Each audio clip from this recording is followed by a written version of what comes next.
Tema principal: Minutos de Esperança. Quero tributar a Deus o louvor, a honra e a glória pelo que Ele é.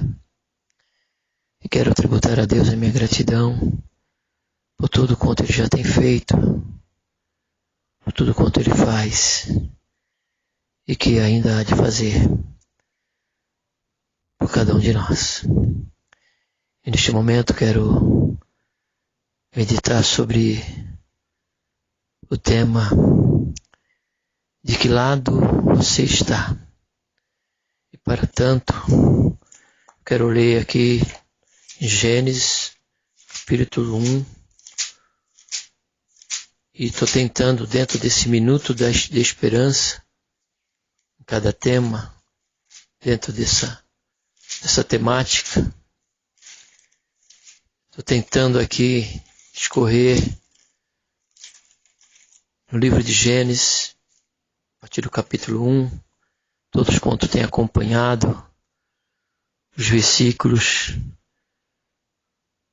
da revelação da palavra de Deus, e aquilo em que nós podemos tirar, que podemos aprender, sendo ele pouco ou muito, mas pelo menos o suficiente para que a nossa vida espiritual possa a cada dia ser fortalecida através desses minutos de esperança. Amém?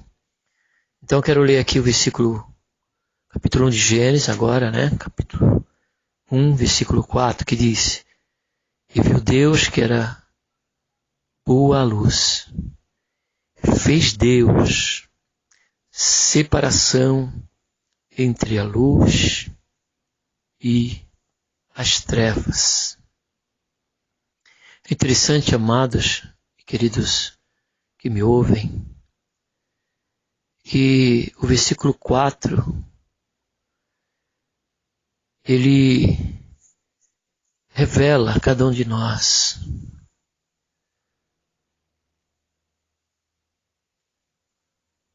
a vontade de Deus. Um princípio que jamais o Senhor muda, jamais mudará. A Bíblia chega a dizer, na carta do apóstolo Tiago, que Deus é luz e nele não há sombra de variações.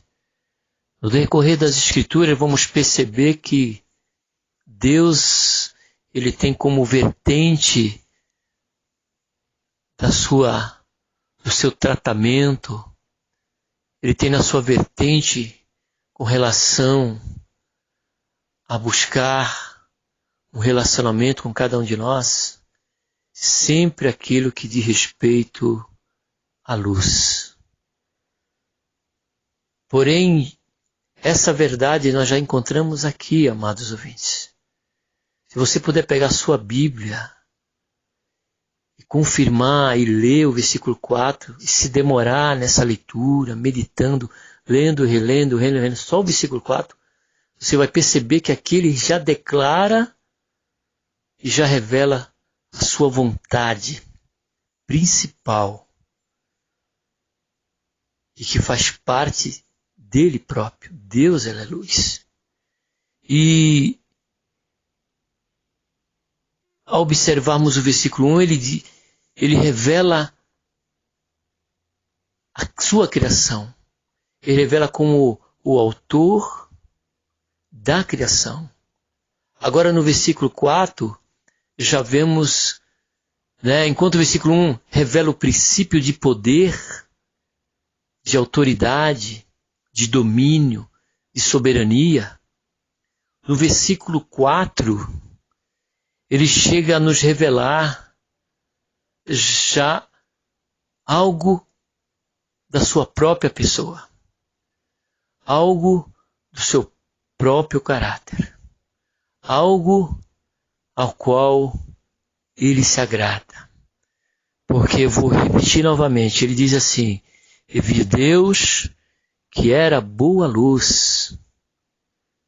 Por isso que ele dizia: haja luz.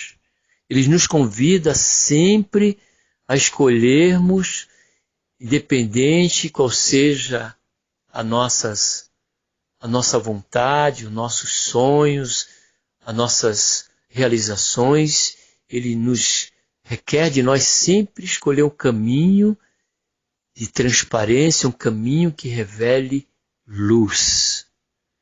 E ele diz, ainda assim, e fez Deus separação entre a luz e as trevas. E você pode ver, meu amado ouvinte, que nós convivemos a cada dia com esta verdade. De um lado, vemos luz. Do outro, reconhecemos pessoas em situações e nós mesmos, na nossa inocência e até mesmo na nossa ignorância, declaramos: essa pessoa se encontra em trevas, se encontra perdido, né? Só que esse versículo, além da vontade em que ele revela que ele achou que a luz é boa, ele também declara que ele fez separação entre a luz e as trevas. E essa separação se perdura por toda a sua revelação. A ponto que vai chegar o final, no dia do juízo, em que ele fará separação daqueles que optaram se manter nas trevas por aqueles que escolheram caminhar na luz. E no versículo de João 12:16, Jesus diz assim, se revelando para mim e para você, ele diz assim: eu sou a luz, olha aí. Eu sou a luz que vim ao mundo, para que todo aquele que crê em mim não permaneça nas trevas. O Senhor veio porque o mundo estava em trevas. E ele veio para trazer a condição para que eu e você pudéssemos permanecer na luz e não nas trevas. E é interessante, meu amado ouvinte da Palavra de Deus, que no Evangelho de João 3, ao qual temos no versículo 16, o texto áureo da Bíblia, a espinha dorsal da vontade suprema de Deus em resgatar o homem do pecado para a sua verdadeira luz, ele diz assim, preste atenção e olhe que interessante, que Deus ele tem a sua vontade, ele revelou a sua vontade já a partir do versículo 4 do capítulo 1 de Gênesis. Lá em João, no Novo Testamento, depois de quase 6.000 anos de existência, né? Na sua palavra ele chega a revelar a escolha em que o homem fez, ao qual alguns fez e têm feito e morreram dentro dessa escolha, preferindo estar do lado das trevas em vez de passar para o lado da luz. Ele diz assim no capítulo 3 de João 3,16: porque Deus amou o mundo de tal maneira que deu o seu Filho unigênito, para que todo aquele que nele crê não pereça, mas tenha vida eterna. Porque Deus enviou o seu Filho ao mundo, não para que condenasse o mundo, olha só, mas para que o mundo fosse salvo por ele. Quem crê nele não é condenado, mas quem não crê já está condenado, porquanto não crê no nome do unigênito Filho de Deus. Agora, presta atenção na cláusula da condenação, condenatória. Ele diz assim no versículo 19, e a condenação é esta, olha só, que a luz veio ao mundo, e os homens amaram mais as trevas do que a luz, porque as suas obras eram más, porque todo aquele que faz o mal aborrece a luz, e não vem para a luz para que as suas obras não sejam reprovadas. Mas quem pratica a verdade vem para a luz, a fim de que as suas obras sejam manifestas, porque são feitas em Deus. Louvado seja, engrandecido seja o nome santo do Senhor. E a pergunta que não quer se calar é essa: de que lado você está? De que lado você está? Que você possa meditar nesta verdade, porque não há um legislador maior e mais fiel que a nossa própria consciência. Porém, eu quero te confortar a você, se porventura este legislador que chama a nossa consciência, um legislador e não podemos tentar resisti-lo, e se a sua consciência está te condenando por conta desta leitura e desta mensagem, se teus caminhos têm revelado que você se encontra em trevas, eu quero dizer para você que ainda há esperança, porque o apóstolo João, em uma das suas primeiras cartas, ele diz: se o teu coração te condena, maior é Deus do que o teu coração.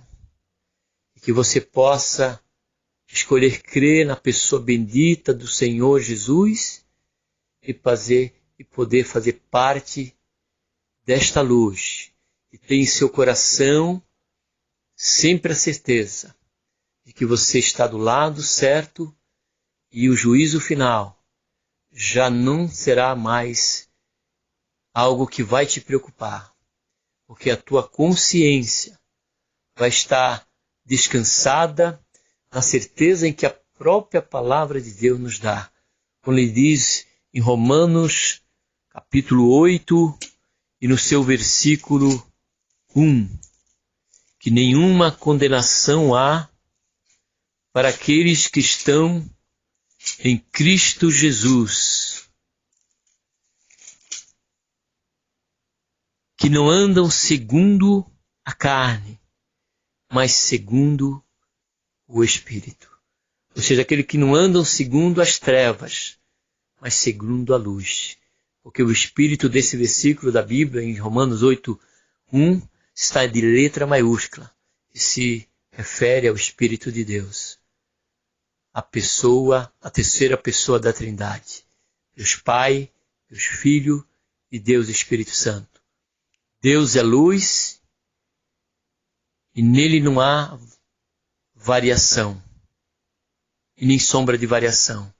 Jesus disse também, como eu li, que ele é luz. Logo, também o Espírito de Deus, ele também é luz. Amém? Que Deus nos abençoe e abençoe a tua vida grandemente e te dê discernimento e alegre o teu coração, mesmo que a tua consciência venha trazer a certeza de que você se encontra em trevas. Deus, ele quer fazer com que essas trevas dissipe pela fé em que você, a partir de agora, vai declarar, ao fechar os teus olhos, e fazer uma oração, você a Deus diretamente. Faça isso se você quiser permanecer do lado daqueles que estão na luz. Porque em Gênesis 1, ele declara que Deus disse que a luz era boa. Amém? Graças a Deus por esta oportunidade. Que Deus abençoe todos nós. Amém.